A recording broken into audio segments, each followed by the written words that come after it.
السلام علیکم ورحمۃ اللہ وبرکاتہ۔ الحمد للہ نحمده ونستعینه ونستغفره ونعوذ باللہ من شرور انفسنا ومن سیئات اعمالنا، من يهده الله فلا مضل له ومن يضلله فلا هادي له، وأشهد أن لا إله إلا الله وحده لا شريك له، وأشهد أن محمدا عبده ورسوله،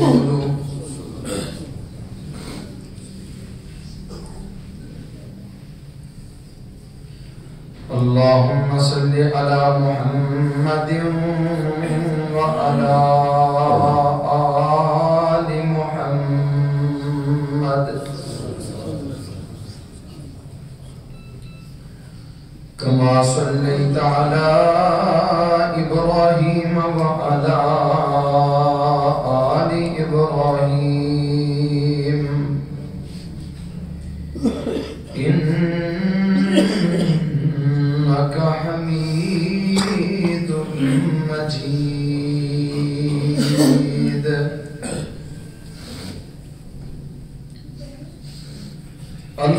اللهم بارك على محمد وعلى آل محمد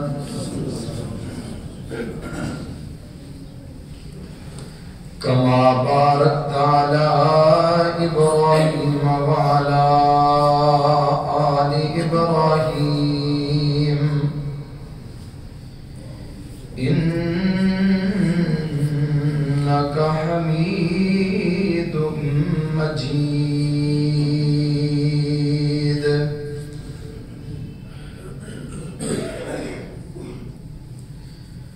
أما بعد فإن خير الحديث كتاب الله، وخير الهدي هدي محمد صلى الله عليه وسلم، وشر الأمور محدثاتها، وكل محدثة بدعة، وكل بدعة ضلالة، وكل ضلالة في النار۔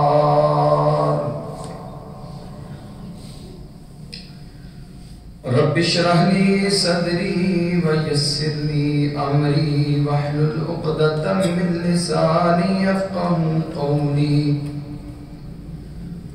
رب زدني علما، رب زدني علما۔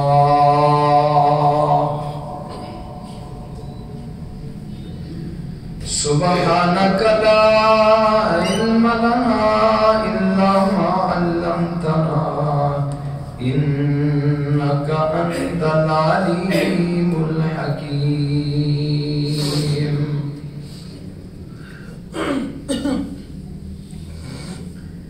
أما بعد فأعوذ بالله السميع العليم من الشيطان الرجيم،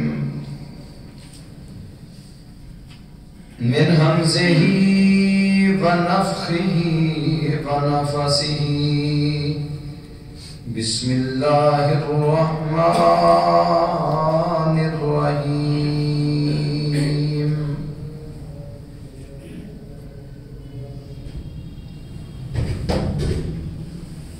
إن الذين يؤذون الله ورسوله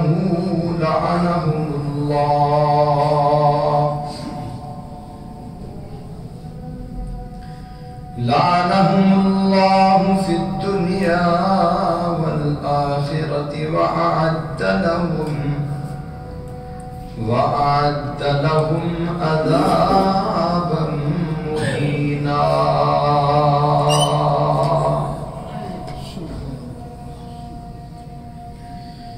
إن الذين يؤذون الله ورسوله یقیناً وہ لوگ جو اللہ اور اس کے رسول کو عذاب پہنچاتے ہیں،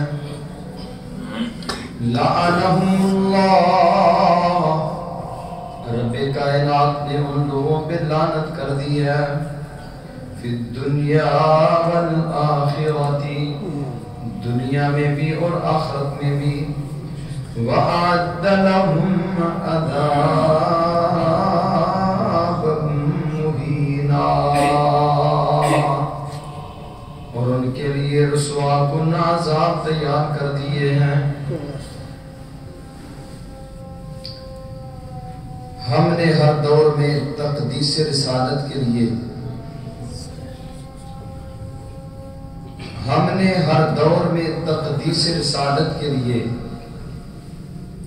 وقت کی تیز ہواؤں سے بغاوت کی ہے،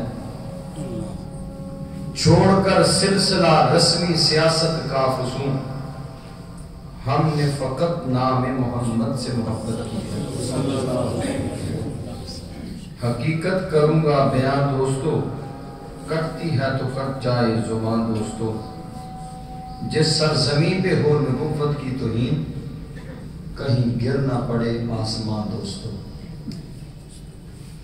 اللہ تعالیٰ کی مختصر مصنع کے بعد انگن لاتعداد درود و سلام ہوں امام الکل ختم الرسل ہادی السبل جناب محمد رسول اللہ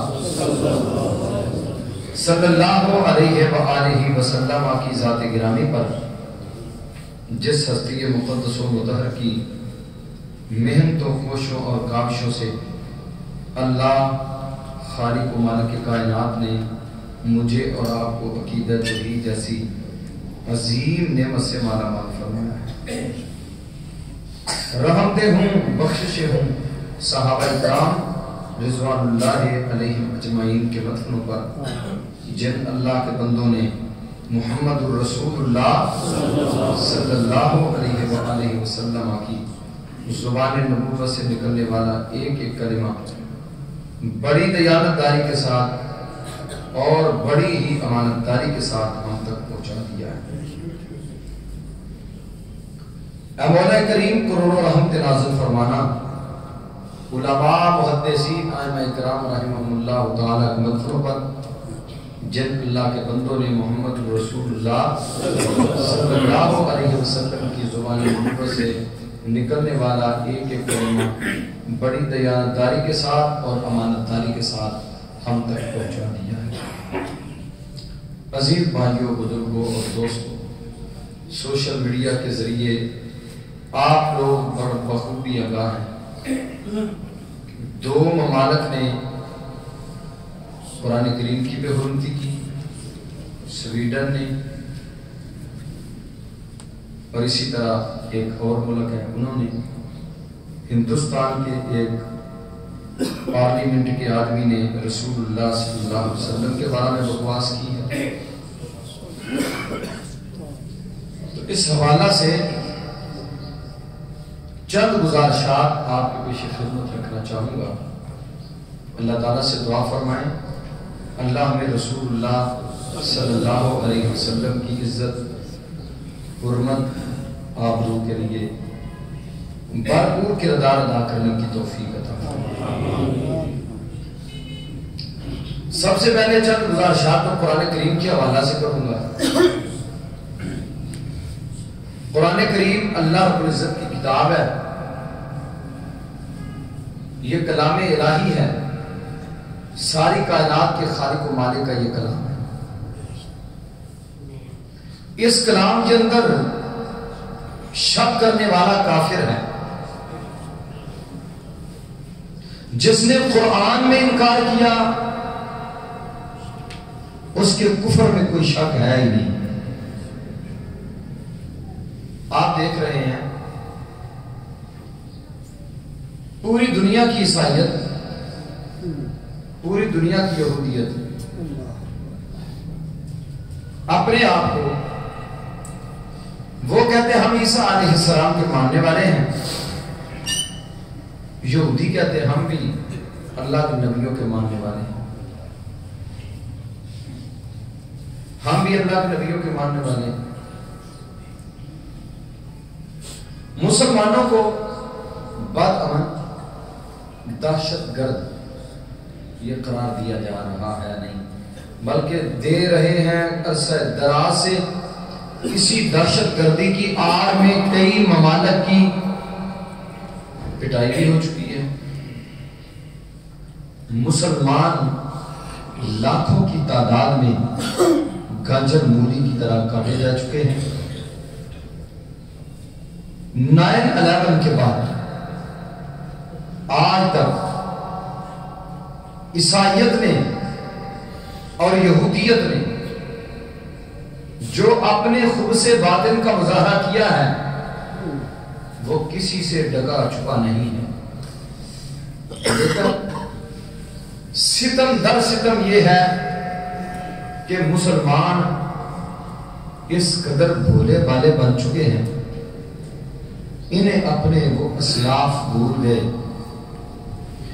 انہوں نے بلا دیا صلاح الدین ایوبی کو، انہوں نے بلا دیا امام ابن تیمیہ کی یلغاروں کو، انہوں نے پس پشت ڈال دیا خالد بن ولید رضی اللہ تعالی عنہ کی جنگجوئی کو، انہوں نے رسول کائنات علیہ السلام کی تعلیمات سے روگردانی کی، جہاد کے متعلقہ اترنے والی قرآن کریم کی آیات و بینات سے روگردانی کی۔ اساکر اسلام عقبہ بن نافع رضی اللہ تعالی عنہ کی یلغاروں کو بنا دیا، اور محمد کریم صلی اللہ علیہ وسلم کے طریقہ کار کو جو دشمن کے خلاف ٹک جانے کا طریقہ کار تھا اس کو آج مسلمانوں نے چھوڑ دیا، جس کا نتیجہ یہ ہے کہ آج مسلمان ذلت اور رسوائی کی زندگی گزار رہے ہیں۔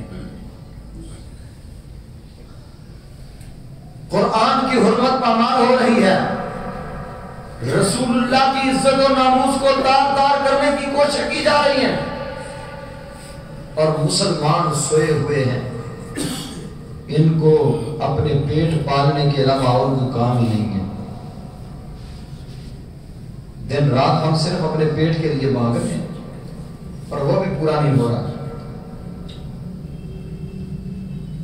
جس کے پاس بیٹھ جاؤ وہ یہ کہتا ہے حالات بہت خراب ہو گئے، ملک ڈوب رہا ہے، تباہی ہو گئی، بربادی ہو گئی، فیکٹریاں بند، کارخانے بند، روزگار ختم ہو رہا ہے۔ 1 سال کے اندر 7 لاکھ آدمی نے اس پاکستان سے غیر ممالک کا سفر کیا، صرف اس لیے کہ میں باہر جاؤں گا، وہاں جا کے کچھ کما کے اپنی اولاد کا پیٹ پالوں گا۔ کب تک سفر کرو گے؟ کب تک اپنے ملک سے بگانے رہو گے؟ کب تک یہاں سے چھوڑ چھوڑ کے بھاگو گے؟ کہاں بھاگو گے؟ نکل جاؤ آسمان کی چھت کے نیچے سے، نکل جاؤ زمین کے کناروں سے باہر نکل جاؤ۔ نکل سکتے ہیں؟ اللہ کی قسم ہمیں عزت تب ملے گی جب ہم قرآن کی طرف واپس پلٹیں گے، جب ہم محمد کریم کے فرمان کی طرف واپس پلٹیں گے۔ آج بھی مان لیتا، کل مان لیتا، مار کھا کے مان لیتا، عزت تب ہی ملنی ہے جب ہم نے واپس پلٹنا ہے اس قرآن کی طرف۔ اس دنیا میں مسلمان سے بڑھ کر کوئی امن پسند ہو سکتا ہے؟ اسلام نے جس قدر امن کا مظاہرہ کیا ہے اور امن کا درس دیا ہے، پوری دنیا کی یہودیت و عیسائیت مل کر اس کا شیر بھی درس نہیں دے سکتی، جس قدر امن عالم کا خیال رکھنے کا قرآن نے درس دیا ہے اور محمد کریم صلی اللہ علیہ وسلم نے درس دیا ہے۔ لیکن بدقسمتی سے جتنا اسلام امن پسند مذہب ہے، اتنا ہی اسلام کو بدنام کیا جا رہا ہے اور مسلمانوں کے خلاف ہر طرح کی ہرزہ سرائی کی جا رہی ہے، اور اس کتاب مقدس کو پھاڑ کر سوشل میڈیا پہ ویڈیو وائرل کی جا رہی ہے، تصویریں وائرل کی جا رہی ہیں، اس کتاب مقدس کو جلا کر مسلمانوں کو ذلیل رسوا اور ان کو تکلیف پہنچانے کی کوشش کی جا رہی ہے۔ لیکن یہ کیوں ہو رہا ہے سارا کچھ؟ اگلوں کو پتا ہے کہ ان کے لباس بھی ہمارے جیسے، ان کے لباس بھی محمد کریم کی سنت کے مطابق نہ رہے، اور افسوس اور دکھ سے یہ کہنا پڑتا ہے نوجوان نسل کا تو بیڑا ہی غرق ہو گیا، تباہ ہو گیا، برباد ہو گیا۔ مسلمان لوگ لباس کن کا؟ غیر مسلم کا۔ مسلمان زبان کن کی؟ غیر مسلم کی۔ انگلش سیکھنے کے لیے 16 سال لگائیے، انگلش کی سٹوریوں کا بڑا بھرپور جناب فر ترجمہ ہو رہا ہے، اور بدقسمتوں کبھی یہ بھی تو سوچو، مجھے قرآن کا ترجمہ آتا ہے، میں نے قرآن کو پڑھا ہے، مجھے قرآن کے متعلق معلومات ہیں، میں قرآن کو جانتا ہوں قرآن کیا ہے۔ ریلیاں نکالنے کے لیے ہم نکل پڑتے ہیں، احتجاج کرنے کے لیے ہم نکل پڑتے ہیں۔ احتجاج کرنے والے کون ہیں؟ جن کی داڑیاں مونڈی ہوئی، پینٹیں پہنی ہوئی، یہ احتجاج کریں گے، یہ قرآن کی حرمت کے لیے نکلے ہوئے ہیں۔ اسی لیے تمہاری آواز میں وہ روب نہیں رہا، اسی لیے تمہاری آواز میں وہ اثر نہیں رہا، اسی لیے تمہاری وہ ہیبت نہ رہی، اسی لیے تمہارا وہ دبدبا نہ رہا۔ اللہ کی قسم، جو قرآن کو ماننے والے تھے، جو قرآن پہ عمل کرنے والے تھے، ان کے تو نام کیسر و کسرا کے ایوانوں میں لیے جاتے، وہ لرزہ برندام ہو جاتا۔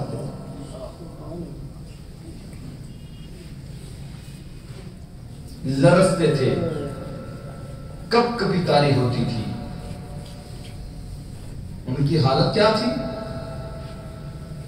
ان کی حالت یہ تھی کہ وہ دشمن کے مقابلے میں نکلنا، مر جانا، قرآن کی عظمت کے لیے، حدیث کی عظمت کے لیے، رسول اللہ کی عزت اور ناموس کے لیے مر جانا وہ سعادت سمجھتے تھے۔ آج ہم کیا سمجھتے ہیں؟ ہمارے کیا حالات ہیں؟ ہمارے سامنے قرآن کی بے حرمتی ہو، ہمارے سامنے رسول اللہ کے بارے میں غلط الفاظ کہے ہیں، کسی کو کیا روکو گے؟ تم اپنے چہرے پہ داڑھی سجانے کے لیے تیار نہیں ہو سکے ساری زندگی۔ کیسا مسلمان ہے؟ رسول اللہ سے محبت کے نعرے، اللہ کے نبی کی محبت میں ریلیاں نکالنے والے، رسول اللہ کی محبت اور حرمت کے لیے باہر نکلنے والے، تجھے کیا حرمت سے لینا دینا ہے؟ تو ساری زندگی تو اپنے چہرے پہ داڑھی نہ سجا سکا۔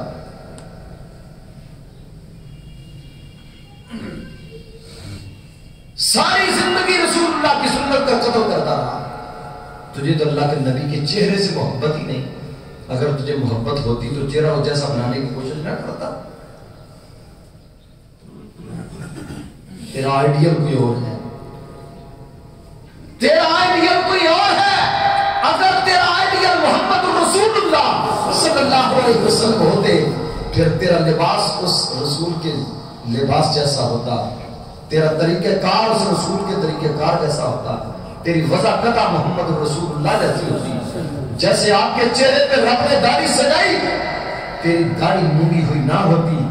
اور میرے بھائیوں، آج غیر مسلموں کو اگر رسول اللہ کی عزت و ناموس پہ ڈاکے ڈالنے کی جرت ہو رہی ہے تو اس کی صرف یہی وجہ ہے کہ آج مسلمان وہ مسلمان ہی نہ رہا، آج اس کا وہ رسول اللہ سے پیار ہی نہ رہا۔ اللہ کے نبی سے جن لوگوں کا پیار تھا، دیکھیے پیار کا عالم کیا ہے۔ سن نبی داؤد کی حدیث ہے، نبی کریم صلی اللہ علیہ وسلم کا ایک صحابی ہے، اس کی لولی ہے، اس سے اللہ نے اسے اولاد بھی دی ہوئی ہے۔ اللہ کے پیارے حبیب علیہ الصلوۃ والسلام کے بارے میں وہ کچھ نازیبہ کلمات کہا کرتی تھی۔ ایک دن اس نے اللہ کے رسول کی گستاخی کی۔ اس صحابی رسول نے کیا کیا؟ ادھار پکڑی، اس عورت کے پیٹ کے اوپر رکھ کر وَعَدَكَ عَلَيْهَا، اس کے اوپر ٹیک لگا کے نابینا صحابی ہے، اس کا پیٹ کاٹ کے رکھ دیا، پیٹ کاٹ ڈالا۔ صبح ہوئی، مدینہ میں قرآن مچ گیا، اس عورت کو کسی نے قتل کر دیا ہے۔ صحابہ کرام رضوان اللہ علیہم اجمعین نے رسول کریم صلی اللہ علیہ وسلم کے پیچھے فجر کی نماز پڑھی. فجر کی نماز کے بعد میرے اور آپ کے محبوب علیہ السلام نے اعلان کیا من قتلہا، کون ہے جس نے اس عورت کو قتل کیا ہے؟ پچھلی صفوں سے ایک نابینا آدمی اٹھا، لڑکھڑاتا ہوا رسول اللہ کے قریب ہو رہا ہے صلی اللہ علیہ وسلم. قریب ہوا، کہا یا رسول اللہ انا قتلتها، میں نے اسے قتل کیا ہے. آپ نے فرمایا کیوں مارا اسے؟ کہا اللہ کے رسول یہ آپ کے بارے میں آپ کی عزت و آبرو کے خلاف بدزبانی کرتی تھی. اللہ کے رسول کئی دفعہ برداشت کرنے کی کوشش کی، لیکن اس بار تو اس نے حد کر دی. میری ایمانی غیرت نے گوارا نہ کیا، حالانکہ میرے سے بچے بھی ہیں چھوٹے چھوٹے، لیکن اللہ کے رسول میں نے اس کو قتل کیا ہے. محمد کریم صلی اللہ علیہ وسلم نے فرمایا الا ان دمها حضر، اے میرے صحابہ سن لو، اس عورت کا خون رائگا ہے، اس کے خون کی کوئی قدر و قیمت نہیں. وہ نابینا لوگ، نابینا آدمی تھا، اس قدر دینی غیرت تھی، رسول اللہ سے اتنی محبت. آج ہمارا حال اس قدر ابتر ہوتا جاتا ہے. اور بھائیوں جہاں بھی چلے جائیں، جو بھی کر رہے ہیں، جو لوگ داڑھی منڈواتے ہیں، میں ان سے میرا سوال اللہ واسطے کروں، آپ غصہ نہ کریں، مجھے اللہ کی عظمت کی قسم ہے میں خیر خواہی کی بنیاد پہ آپ سے بات کر رہا ہوں. کبھی آپ اکیلے بیٹھ کے سوچے تو صحیح، پوری زندگی میں نے رسول اللہ کی سنت کا قتل کیا، آج تک مجھے فائدہ کیا ہوا ہے؟ کیا فائدہ؟ یہ بڑی دکھ بھری داستان ہے. اس سے بڑھ کر دکھ اور کیا ہو کہ آج مسلمان اپنا چہرہ رسول اللہ کے چہرے جیسا بنانے کی کوشش نہیں کرتا، سمجھنے میں خوبصورت نہیں ہوتا. میں آپ کو اللہ کا واسطہ دے کے پوچھتا ہوں، مجھے بتلائیں اس عرض کے اوپر، آسمان کی نیل کو چھت کے نیچے، زمین کی پشت پر کوئی محمد کریم سے بڑھ کر کسی ماں نے حسین جنا ہے؟ کیوں جی؟ سارے نہیں بول رہے. کسی ماں نے اس ہستی سے بڑھ کر کوئی حسین جنا ہے؟ ڈاکٹر اقبال نے شعر پڑھنا سارے آیت سے مان کر دے چھڑ دو. رسول کریم صلی اللہ علیہ وسلم سے بڑھ کر کسی ماں نے کوئی آج تک حسین نہیں جنا. آپ کے چہرے پہ داڑھی سجائی کس نے؟ رب نے سجائی. اگر داڑھی عیب ہوتا، اگر داڑھی حسن کے منافی ہوتی تو رب اپنے رسول کے چہرے پہ سجانے کی اجازت دیتا. اور میں نے تو حدیث کی کتابوں میں یہاں تک پڑھا ہے کہ داڑھی سنن المرسلین ہے. اللہ کا کوئی نبی ایسا نہیں آیا دنیا میں جس اللہ کے نبی کی داڑھی نہیں، جس نے اپنے چہرے پہ داڑھی نہ سجائی. اور میرے بھائیوں، ہم اپنی وضع قضا تو پہلے رسول اللہ کی سنت کے مطابق کریں. ہم اپنے طریقہ کار تو رسول کریم کی طرح بنانے کی کوشش کریں. ہم اپنا لباس تو نبی ہاشمی صلی اللہ علیہ وسلم کی طرح پہننے کی کوشش کریں. جب ہمارے کام درست ہو گئے اللہ کے فضل و کرم سے اس وقت ہم ٹھیک ہو جائیں گے.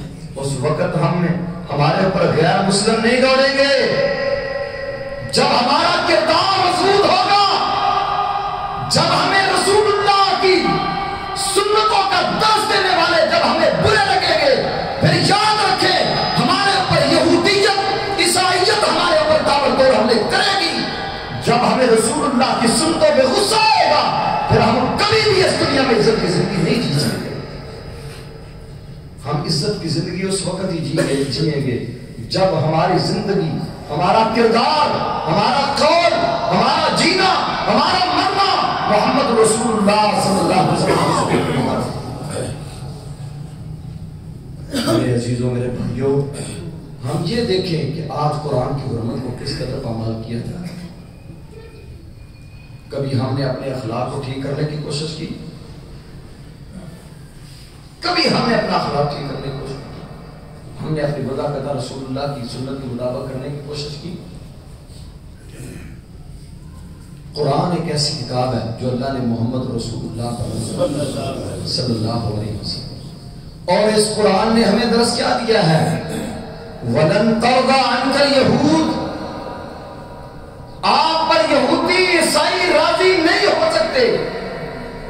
ساری زندگی لگے رہے ان کو راضی کرنے کے لیے، کبھی عیسائی یہودی تمہارے اوپر راضی اور خوش نہیں ہو سکتے. دنیا کا کفر اس وقت اکٹھا ہو چکا ہے. دنیا کے کفر نے مسلمانوں کو نگلنے کا ہر حربہ استعمال کر رہا ہے. مسلمانوں کو اظہار ثانیوں سے، مسلمانوں کو تکلیفوں سے دوچار کرنے کا کوئی دقیقہ کو گزشتہ نہیں کرتے. اس میں ہمیں کیا کرنا چاہیے؟ ہم یہ تو دیکھیں کہ ہمارے مسلم امہ کے جتنے حکمران ہیں، کوئی ایک حکمران ایسا آپ کو نظر آ رہا ہے جو کفر کی آنکھوں میں آنکھیں ڈال کے بات کرنے والا ہو؟ ہر آنے والا ان سے داد تحسین چاہتا ہے. ہر آنے والا اس کا ایجنڈا لے کے آتا ہے. ہر آنے والا ان سے کہتا ہے مجھے مسلط کرو پاکستان کے اوپر، جو تم نے فلاں سے کروانا تھا وہ اس سے زیادہ میں کرنے کے لیے تیار ہوں. اس کی وجہ آج آپ اپنے ملک کا حال دیکھ لیں. اس کے لیے ہمیں سب سے بڑھ کر محنت یہ کرنا ہوگی کہ اس ملک میں اسلامی نظام آنا چاہیے. اس ملک میں اسلام کا جب تک نظام نہیں آئے گا اس وقت تک ہمارے حالات کبھی بہتر نہیں ہو سکتے. اور امت مسلمہ اگر اس نے اپنی آنکھیں نہ کھولی، ان کی نسلیں تباہ سے تباہ ہوتی چلی جا رہی ہیں. آج بھی وقت ہے مسلمان ہم اپنے حالات کو بہتر کرنے کی کوشش کریں، اپنی عملی زندگی کو مضبوط کریں. بھوک آتی ہے، صحابہ کرام سے بڑھ کر کس نے بھوکے زیادہ کاٹی؟ پیروں ننگے پیٹوں بھوکے، تن دوالے ویراں، نال نبی دے نستے جاون کارن جگ شریراں. بھوک لگے تے پتر درختاں توڑ شتابی کھاندے، جس دم سونے دا چہرہ ویندے دکھ یاد نہ رہی دے. ان کی محبتوں کا عالم کیا تھا؟ اللہ کی قسم نبی مکرم صلی اللہ علیہ وسلم کے صحابہ رسول اللہ کی ایک ایک ادا کو یاد رکھتے تھے. ہم نے تو بلا ہی دیا سب کچھ، ہم نے تو سب کو چھوڑ دیا. آج مسلمان آج رسول اللہ کے بارے میں جس کا جی چاہتا ہے خاکے بنا کے خاکے چھاپ دیتا ہے، جس کا جی چاہتا ہے بس زبانی کر دیتا ہے، جس کا جی چاہتا ہے جو مرضی کہہ دیتا ہے. انہیں پتہ ہے ماننے والوں کا حال بھی ایسا ہی ہے. صحابہ کی محبت کا عالم دیکھے کیا تھا. عروہ بن مسعود ثقفی آیا، کہنے لگا میں دیکھ کے آتا ہوں کہ محمد صلی اللہ علیہ وسلم کے ساتھی اور ماننے والے کس قدر آپ سے محبت کرتے ہیں. کیوں نہیں آج تک مسلمانوں کو زیر کیا جا سکا؟ جس میدان میں جاتے ہیں مسلمان شیروں کی طرح جپڑتے ہیں کفر کو اور بچھاڑ کے رکھ دیتے ہیں. آپ یہ تو دیکھیں کہ رسول اللہ صلی اللہ علیہ وسلم کے دور میں جتنی جنگیں ہوئیں، ابو بکر صدیق رضی اللہ عنہ کے دور میں، سیدنا عمر رضی اللہ تعالیٰ کے دور میں جتنے مسلمان اسلام کتنا پھیلا. کیا اس وقت ہمارے پاس اس قدر مضبوط طاقتیں تھیں؟ مان لو زر کی بہتان تھی، دنیا کی ریل ویل تھی، کچھ بھی نہیں تھا. صرف ایک ہی چیز تھی، اللہ پہ توکل تھا، رب پر اعتماد اور بھروسہ تھا، اور زمین پر رب کائنات کے بھیجے ہوئے رسول سے محبت تھی. اور محبت کا عالم یہ تھا، ہر کہنے والا کہتا تھا وجہی لوجہ قلب کا، محبوب میرا چہرہ آپ کے چہرے کے لیے ڈال ہے. وجہی لوجہ قلب کا، نفسی لنفس قلب فدا، میری جان آپ کی جان کے لیے قربان، میرا چہرہ آپ کے چہرے کے لیے قربان.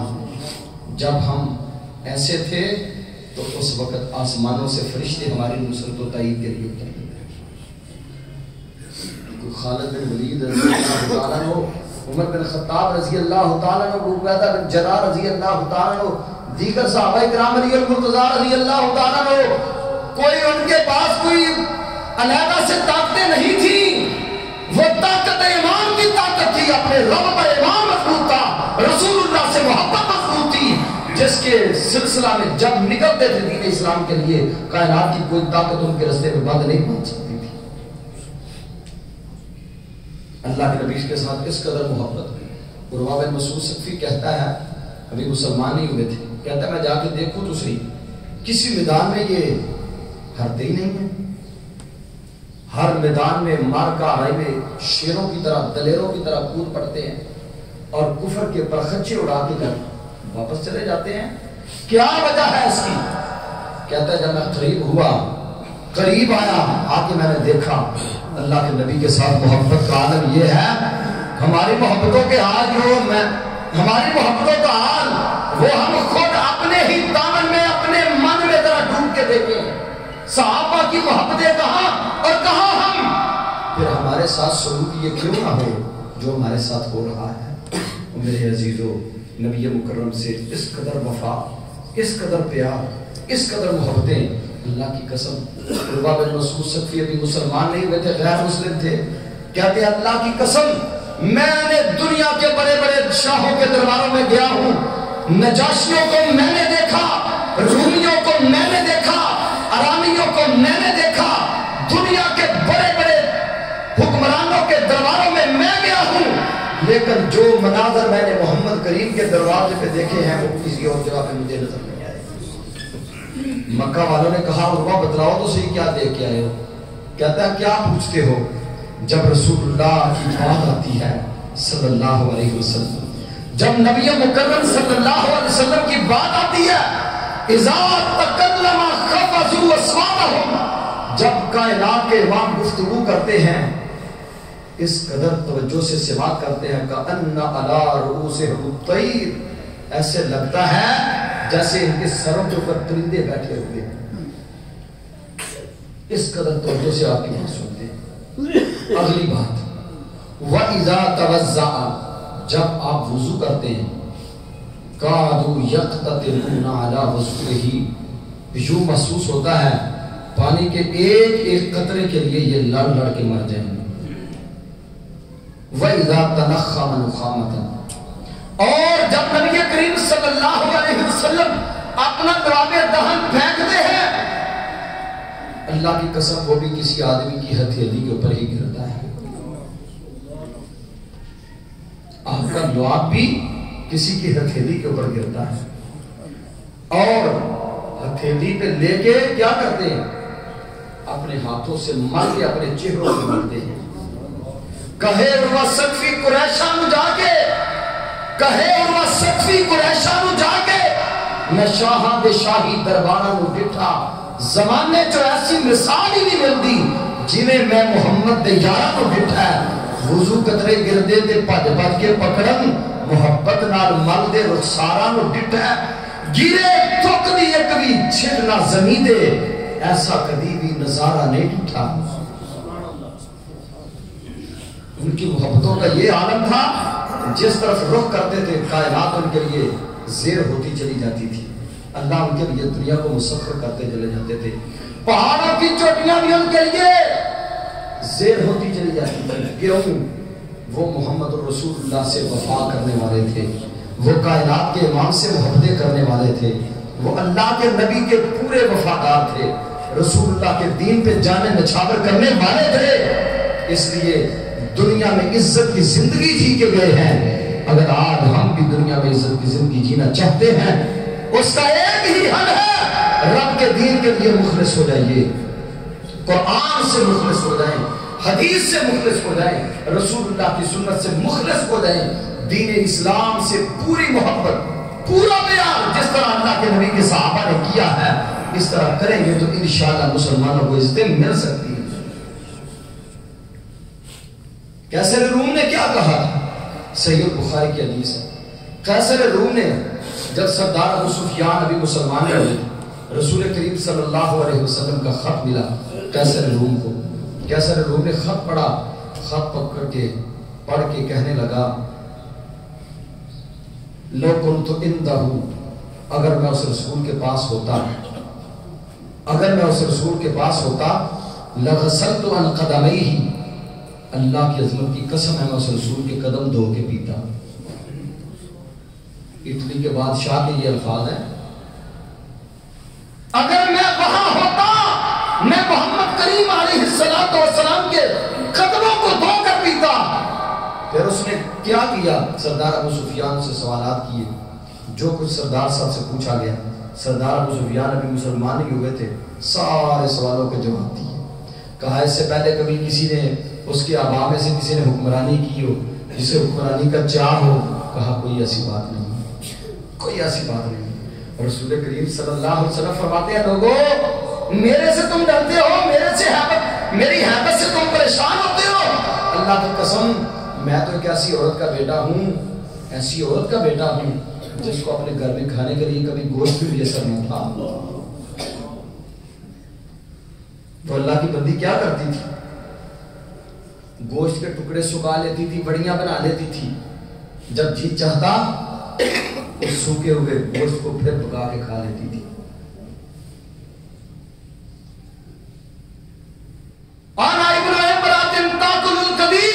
میں اس عورت کا بیٹا ہوں جو عورت سوکھے گوشت کے کبھی جس کو کھانے کے لیے گوشت نہ ملتا تھا، جب کبھی ملتا اسے سکھا کے اپنے پاس جمع کر لیتی تھی، جب جی چاہتا تھوڑا بہت گوشت کھانے کو کھا لیتی۔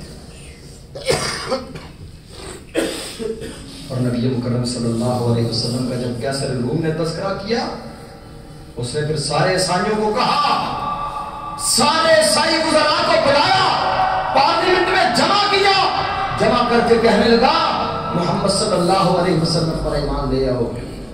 ہاشو ہومر الوحش، ایسے باغے جس طرح وحشی گلے باغتے ہیں، اس نے پہلے بندوبست کیا ہوا تھا، اس نے دروازے بند کروا دیے۔ دروازے بند کروانے کے بعد کہنے لگا میں سوچتا تھا آپ کو اگر یہ دعوت دیتا ہوں آپ کیا کہتے ہو، کہیں اس کی طرف پلٹ تو نہیں جاتے ہو؟ تو اس کا مطلب تم اپنے موقف کے اوپر پکے ہو۔ اندر سے مان لیا، اقرار کر لیا کہ رسول اللہ صلی اللہ علیہ وسلم سچے۔ جب سارے سوالات کیے سردار ابو سفیان سے، کہنے لگا سردار صاحب جو باتیں میں نے آپ سے پوچھی ہیں اور آپ نے ان کا جواب دیا ہے، اللہ کی قسم اٹھا کر کہہ رہا ہوں سن لو سردار ابو سفیان، آپ بھی سن لو، ایک وقت آئے گا ان کان ما تقول حقا، جو آپ کہہ رہے ہو اگر سچ کہہ رہے ہو، حق کہہ رہے ہو، پھر سنو فَسَيَمْلِكُ مَوْضِعَ قَدَمَيَّ هَاتَيْنِ، ایک وقت آئے گا اٹلی کے ایوانوں کے اوپر پرچم لہرائے گا تو محمد الرسول اللہ کے دین کا ہے۔ پھر وہ وقت مسلمانوں نے دیکھا، اٹلی فتح ہوا، فتح کرنے والے کون تھے؟ مسلمانوں نے فتح کیا، سیدنا عمر رضی اللہ تعالیٰ وہاں گئے اور جو جانے والا تھا اس کی قمیض کو 18 جگہ پہ پیبند لگے ہوئے، 22.5 لاکھ مربع میل کا حکمران تھا اور قمیض کو 18 جگہ سے ٹانکے لگے ہوئے تھے۔ کہنے والے نے کہا اگر خچر پہ سوار ہو کے جاؤ گے، اچھا لباس پہن کے جاؤ گے، بڑی بات ہوگی۔ کہا اگر اللہ کے نبی نے تجھے اس امت کا امین نہ کہا ہوتا، کوڑے مار مار کے آپ کی کمر کو سیدھا کر دیتا۔ تم کیا سمجھتے ہو عزت لباس میں ہے، عزت اچھی سواریوں میں ہے؟ اعزنا اللہ بالاسلام، اللہ کی قسم ہم ذلیل اور حقیر لوگ تھے، اللہ نے ہمیں اسلام کی وجہ سے عزتیں عطا فرمائی۔ میرے بھائیوں، اسلام کیا ہے؟ اسلام قرآن کی شکل میں ہمارے پاس موجود ہے، اسلام ہمارے پاس رسول اللہ کے حدیث کی شکل میں موجود ہے۔